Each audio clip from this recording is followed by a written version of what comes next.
Welcome to Rate the Audits, where we put misconduct on display, explore police and legal content, protect rights and demand accountability.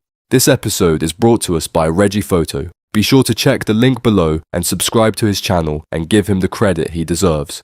In this episode, Auditor Reggie heads to Preston Station to film outside when he's hit with pure hostility. As he approaches a police van, a sergeant shockingly swears at him, calling him an effing biff. When Reggie challenges the disgusting language, he's kicked away, and things only get worse. Another sergeant tries to flip the blame, accusing Reggie of swearing while he's calmly explaining what happened. It's a blatant display of hypocrisy, ego, and abuse of power, and every second is caught on camera. Go away, you biff. Biff? Go away. Why? Because I'm busy and I haven't got time for people like you. You call me a f***ing biff? I called you a biff. What for? Because you're a biff. Why though? No, go away because I'm busy. I just went like that. Somebody. Yeah, I know, you know me now. So go away. What are you going to do about it? Go away, you. Don't call me a f***ing biff. I'm not a football lad. Go away. I'm not going anywhere, I'm on a public footpath. You f***ing biff. Miss, he called me a f***ing biff and he's a sergeant. Okay, we just didn't... I'm not a football lad. I'm not a football lad. Alright. He called me a f***ing biff. Okay, are you okay to just... Can you tell me... No, I'm not. I'm getting a train. Right, okay then. Can you tell me what police force he's from? Please, Let's miss. see what force we are here and we can't... I don't know. But what? No, is it Blackburn? Is it Preston? Lancashire Police. No, but what? I can't tell you you've already done the photograph anyway. What the? Section 5 makes it an offence to use threatening, abusive, or insulting words or behaviour within the hearing of someone likely to be caused harassment, alarm, or distress. In this situation, the sergeant's language not only breaches professional standards, but could also be considered criminal, as it clearly has the potential to cause distress, especially when coming from an authority figure. What makes it even worse is that the sergeant doubles down when the auditor, shocked, repeats what was said. Instead of correcting himself or apologising, he brazenly confirms it. I called you a effing biff. This shows it wasn't a slip of the tongue or a momentary lapse. It was deliberate and intentional, revealing a mindset of contempt rather than service.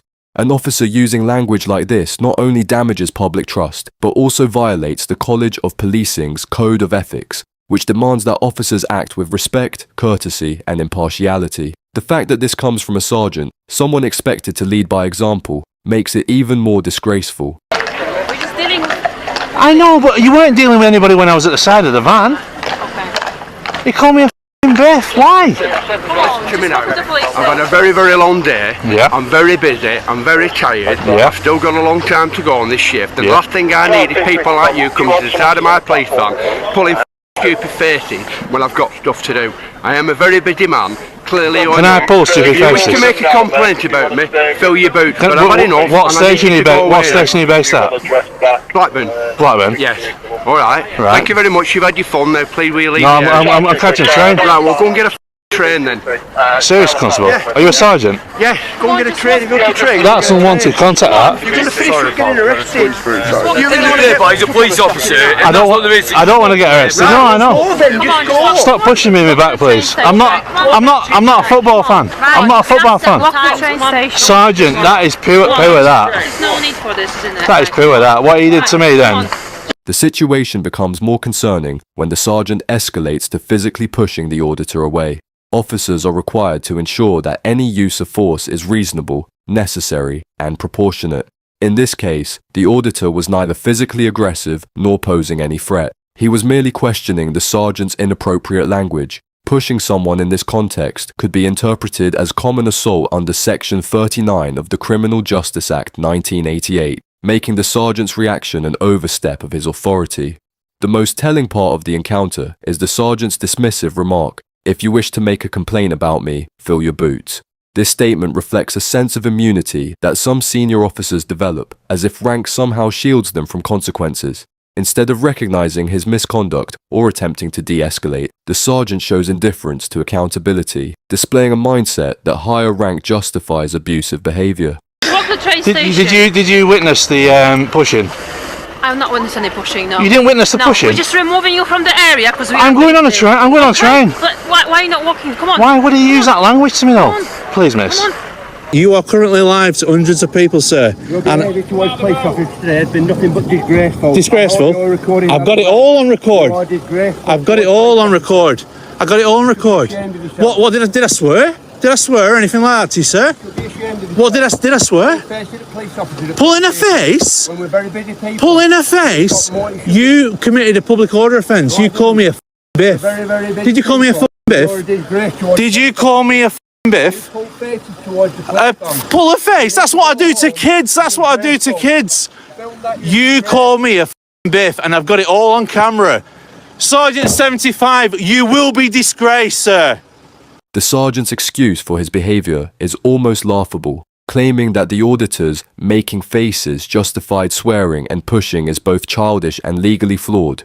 Being looked at or having faces pulled at you doesn't give an officer the right to lose composure, especially a senior one expected to show professionalism and restraint.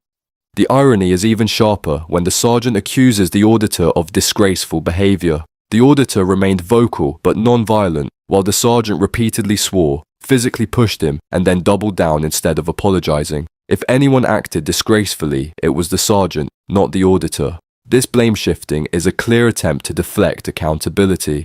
Instead of reflecting on his actions, the sergeant tries to make the auditor seem at fault, as if a few facial expressions could justify unprofessional conduct. You're obviously harassing my officers. Harassing your officers? I'm seeing people a little bit upset when you're speaking to them. Do you know why they're upset? Because I've caught them out calling me a biff, and I've got the evidence to back that up. Would you endorse that sort of language? I'm not going to comment on what other people have said. So if I called you a biff now, how would you react to that? I'm quite offended the fact that you... Would you arrest me for that? ...sworn on the railway, which is contrary to a bylaw 8, so I suggest you... And I would not do that, sir. You have. No, I've told you what he said. Sworn. No, I told you what he said. It doesn't matter because you swore. The real issue here is not just the lack of professionalism, but the blatant twisting of facts. The auditor was clearly giving an example, not directing the insult at anyone, and yet the sergeant immediately turns it into an accusation, claiming that swearing on railway property breaches bylaw 8 without recognising that it was merely a repetition of what the first sergeant said shows a deliberate attempt to flip the blame. Instead of addressing the initial misconduct, this sergeant tries to pin the issue back on the auditor, which is both dishonest and unfair. What's even more concerning is how this tactic reflects a circle the wagons mentality. Rather than holding the first sergeant accountable for his unprofessional language, the second sergeant tries to shield his colleague by manipulating the context. It's not just poor policing, it's a calculated move to protect one of their own by distorting reality. What, by repeating one of your... Can I report a crime to you? Absolutely report a crime. Well, I want to report a crime to you. One of your constables called me a biff. Right? Sergeant 75. Well, that's not a constable, that's a sergeant. Well, it's still a crime. I'm repeating his words. I haven't said them. I'm saying what he said to me. Okay, well, you then said, what if I called you? So I'm asking you what in return. You have sworn without referencing another person. Well, can I just tell you this, sir? Just spin this here. We're live to a lot of people right now, really right? Bothered about that. So therefore, just be careful where you go with Do you this. understand that the railway bylaws? I know the bylaws, but they haven't. None of the British Transport Police have asked me to leave. It's a constable. A British Transport Constable, not a Lancashire Police Constable. No, you're misunderstanding the law. It says the word constable. Constable can enforce a bylaw. Yes, the BT can have primacy, however a constable can enforce the bylaw. You are currently, by swearing, acting in an unacceptable manner. Oh, so here we go, guys. Another tyrant here. He's just said that I am swearing by merely repeating a sergeant's words. That's what I was doing. I wasn't swearing. No. Listen, Constable. So you are not. You can't. No. I asked you a question. I asked you a question, Constable. You're a sergeant as well. So is this how sergeants go down? I swore. I asked you, how would you feel if I called you that? Right? So I won't repeat it again because I don't use that language. I don't use that language. Using that language towards me. I do appreciate it. I don't, because it weren't directed at you. He directed it at me. Then what I'd advise you, if you've got evidence, is ring 101 and make a complaint. I want to make a complaint to you now. I can't investigate another sergeant. You're the same rank as me. So what I would suggest is... Oh, you can't investigate another sergeant? He's same rank? That's corrupt, that. The sergeant slips up and says, "I can't investigate another sergeant, he's the same rank as me." That statement is incredibly revealing. It's an admission that within their ranks there's an unwritten rule of not holding each other accountable. The auditor is absolutely right to call it corrupt because it fundamentally undermines the principle of impartiality and accountability in policing. This mentality, that officers of the same rank won't investigate each other, sends a damaging message that seniority provides immunity from consequences. In reality, any officer, regardless of rank, has a duty to take complaints seriously and ensure they are handled properly. By openly admitting that he won't investigate his colleague simply because they share the same rank, the sergeant confirms the auditor's point. It's not about justice or professionalism, it's about protecting their own. I will be doing in my own time. I asked you a question. I wasn't swearing at you, and you know that, Constable. The second time. You know I weren't swearing at you. Swearing in general, when? But do you know what? If there's no member of public making that complaint, if there wasn't a person in the hearing of sight of that verbal, well, you haven't got a complaint of it, so there you go. I need a complaint. You do, because you can't be offended by that word. But I'm not talking That about, might be in my vocabulary. I'm talking about the bylaws. Bylaws for the train station. So no British Transport Police Constable has asked me to leave this, which is accessible from all members of public until you get to that door. Private property. It's not up. It's up until you go into them doors. No, you're Well, misunderstanding. you ask a British Transport Constable here now. This is part of the railway. I spoke to a British Transport Constable and he has no problem with me being here, and you do in your Lancashire Police. I have got a problem, so you're swearing. I'm not swearing. I asked you a question, sir, on your sergeant's words. Sworn. The sergeant knows that the auditor isn't actually swearing at him, but rather repeating what the previous sergeant said. Instead of acknowledging the problem, he attempts to make the auditor look like the offender.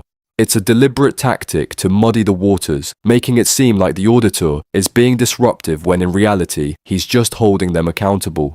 By refusing to accept that the words were a quote and not a direct insult, the sergeant is actively trying to flip the narrative to put the auditor on the defensive. It's not just dishonest, it's a strategic move to invalidate a legitimate complaint by reframing the situation. This constant shifting of blame highlights a deeper issue. The sergeant is more interested in deflecting criticism than addressing the actual misconduct. Seriously? Well, did you not? I swore. Is that a public order offence? I'm not saying it is.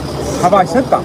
Have I said the Well, word what are you public order? repeating it for then? Do you know Section 5 public order needs to be abusive and threatening in its nature? have Have I- I abused you or threatened you? Have I mentioned Section 5 of the Public Order Act? Well, what law are you trying to stop me from using that word? Bylaw 8 of the Railway Bylaws Yeah. incorporates unacceptable behaviour, Yeah, including That's right. swearing on the railway. there you go. But- And I asked you a question about your sergeant who directed them words at me. I've got the evidence that I never use them words. I never use them words at him. He used them words at me. And I'm asking you if that's acceptable for your sergeant to call me something biff. I will not use that word again if you don't want me No, I to. find it quite offensive if you do. What makes this so hypocritical is that the sergeant is clearly stating that the word is offensive and unacceptable when used by the auditor. Yet, when his fellow sergeant used the exact same language towards the auditor, he didn't hold him accountable or even acknowledge it as wrong. The same word, when used against a member of the public, was dismissed and excused, but when the auditor repeats it in context to explain the incident, suddenly it's treated as unacceptable and offensive. This double standard shows a clear bias towards protecting fellow officers rather than upholding professional standards. It's a clear demonstration of how some officers bend the rules to fit their narrative. In this case, using the word as a weapon against the auditor while simultaneously condemning the auditor for using it in a non-confrontational way. I find it offensive that he directed that word at me. Then I suggest you ring 101, who will take your... Well, you're not looking good, Sergeant, because you're absolutely... Because I'm asking you a question. You're asking me to take a complaint. No, I'm asking you a question on what your sergeant said to me, and you're saying that I'm guilty of the thing that he said to me. I don't know what he said. I was not... You tried to get me off this property for using a word that your sergeant said to me. Did you just try to get me to leave here for that word? To leave the railway station. Well, you've no law to say that. I'm walking in my capability. Bye. See, there you go, guys. Absolute corrupt. As the episode wraps up, The auditor finally calls out the sergeant's blatant hypocrisy, pointing out that he's being asked to leave for using the same word that another sergeant used against him. Realizing he's losing the argument, the sergeant abruptly tells the driver to drive off, clearly wanting to escape the situation rather than face the truth. It's a telling end to an encounter where ego and authority took precedence over professionalism. From the start, the first sergeant's behavior was rooted in arrogance, swearing at the auditor without provocation, calling him an effing biff, and then doubling down instead of apologizing showed a complete lack of professionalism. The subsequent physical push only made it worse, revealing his tendency to use force rather than address criticism calmly. This wasn't just a lapse, it was a clear misuse of authority, and his dismissive attitude when challenged only demonstrated how deeply ingrained his belief in rank immunity was. The most shocking part, however, was the reaction from the second sergeant when the auditor tried to address the issue. Instead of acknowledging the inappropriate behavior of his colleague, he chose to twist the situation and accuse the auditor of swearing, despite the fact that the auditor was merely quoting what was said to him. His refusal to investigate, citing the excuse that they were of equal rank, was a blatant display of bias and protectionism. It demonstrated how some officers prioritize protecting their colleagues over addressing legitimate complaints. This episode clearly highlights the hypocrisy and lack of accountability displayed by both sergeants. One swore and pushed the auditor, while the other tried to cover for it by manipulating the context. Instead of owning up to the mistake, they both chose to double down and deflect blame. In the end, it wasn't just the offensive language or the unnecessary force that made this encounter troubling. It was the unwillingness to admit fault and the deliberate attempt to flip the blame onto the auditor. That's it for today's video. If you enjoyed this episode, don't forget to like, comment, and subscribe. It really helps me continue with my independent coverage. Also, don't forget to check out Reggie. His channel is linked in the description. Show him some love. Thanks for watching. This was Rate the Audit, and I'll see you in the next one.